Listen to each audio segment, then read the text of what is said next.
Hi, my name is EJ Massa. It's time for another episode of Game of Thrones. Another episode of GOT. Another episode of GOT. I got some whiskey. Let's go! Oh, sweet. Directed by Jack Bender? That guy did some awesome episodes of Lost, including The Constant, which is like one of the best episodes of Lost ever. Maybe one of the best episodes of television ever. I love you, Penny. I've always loved you. Despin and Penny love each other. Sansa gets a letter from Littlefinger that he's in Molestown. Wait, what the fuck? Wasn't he just in the Vale? And now he's in Molestown? Take a look at this map. That shit shouldn't be possible. Dude has a private jet. Sansa's very mad at him, and understandably so, because he married her off to Ramsay. Did he beat you? Yep. Did he cut you? Yes. Did he do butt stuff to you? Okay, that's enough. Brienne, please kill this man. Littlefinger tells Sansa that Brynden Blackfish has finally finished that piss he started in season 3, and he's back at Riverrun. That's cool. I like that you gave me that information, but I don't need you.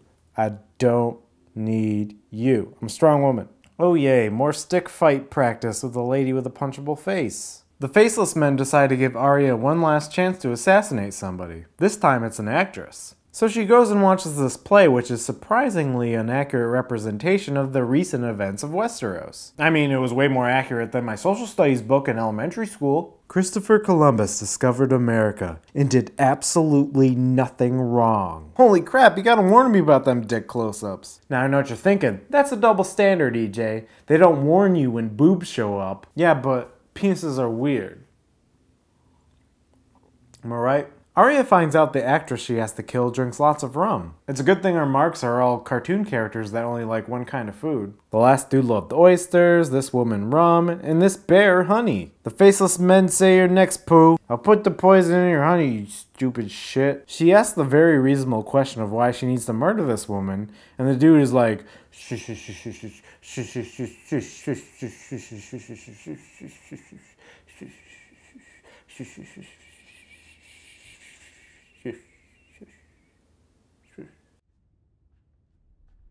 well, this is neat. According to the show, those freaky elf children created the White Walkers. That's fucking interesting, man. That's fucking interesting. After that plot info dump, we go back to the Iron Islands for a king's moot. I claim the Salt Throne.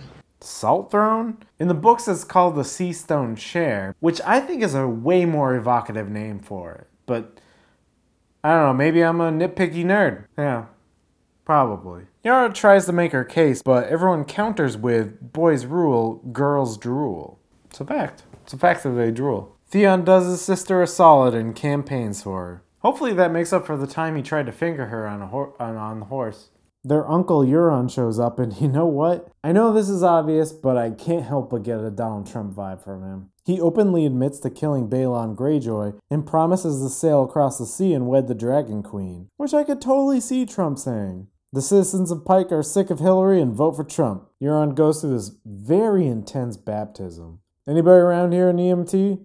No CPR? Anybody? No, oh, he's okay. He wakes up slightly brain dead and murderous, calling for Theon and Yara's heads. But they've stolen every boat. Every single boat. So he's like, build more boats. And then they do. See, look, he's already putting the Iron Islands to work again. Make the Iron Islands great again. Dany is wondering what to do with Jorah, and he shows her his diseased arm and professes his love to Dany. I'll always love you. Wait a second, that sounds familiar. I've always loved you. I'll always love you. Jack Bender strikes again. Jorah's about to self-banish himself, because at this point he's been banished so much, I think he enjoys it. But Dany orders him to heal himself. You know what? I went to the doctor the other day, and he told me to heal myself too. But my doctor practices out of an alley. And he's a raccoon. Tyrion's accomplishing a fragile peace. He finds a red priestess, and man, are all these red priestesses smoking hot? Or at least appear smoking hot. You know, that's not a bad marketing campaign. With priests like this, maybe church in real life would have higher attendance. She seems to know a lot about Tyrion and Varys. She says Varys' dick started talking when it was thrown into the fire. You know what? She might not be feeling too well. She should see a doctor. Bran tries to wake up Bloodraven with some rocks, but Grandpa has had too much tree rum and is very asleep. So he starts taking a tree trip on his own, and he finds a spooky army of Walking Dead extras. Bran, watch out! Darth Maul! He's blue! He's blue now! He's blue! Oh, no, he touched him. And I guess that means all the bad guys can come into the cave now? Okay, sure, TV show. I can follow that logic. Sansa's taking charge. She's taking care of business. She's a strong, independent woman, and I respect that. But she lies about getting her info from Littlefinger. Sansa wants to split with the fam and send Brienne away. Apparently Bran doesn't trust a weird wizard, barbarians, and rapers.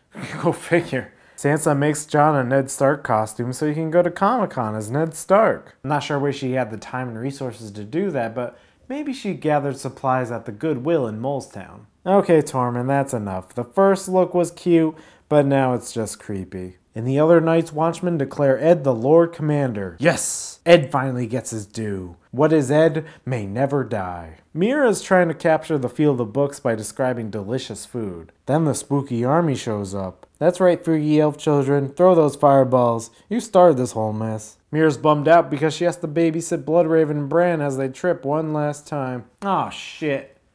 I just got word that the wolf CGI budget got cut. Goodbye, Summer.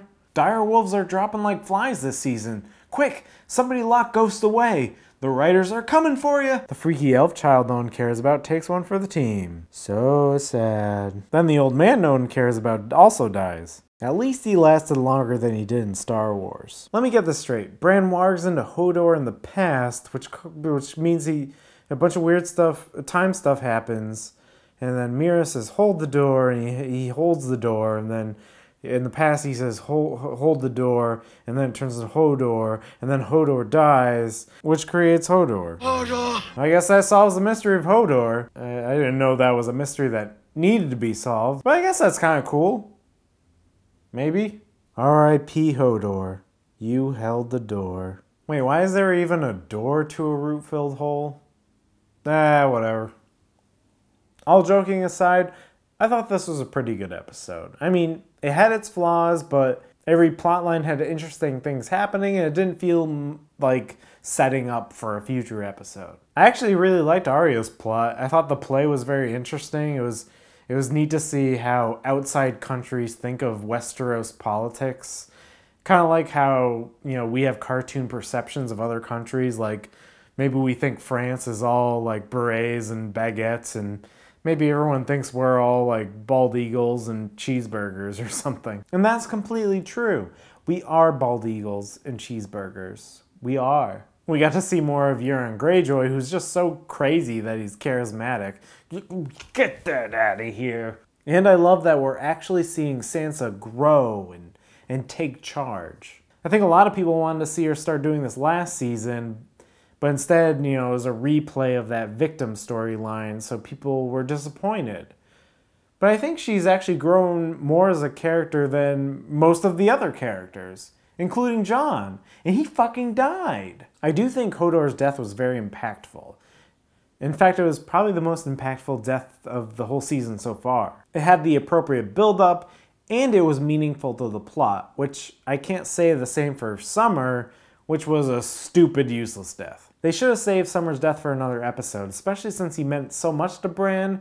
It just felt tacked on to this episode, and it was muddled in that crazy action scene.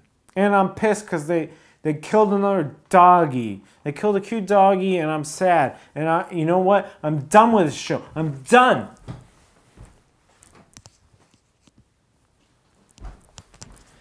See you guys next week.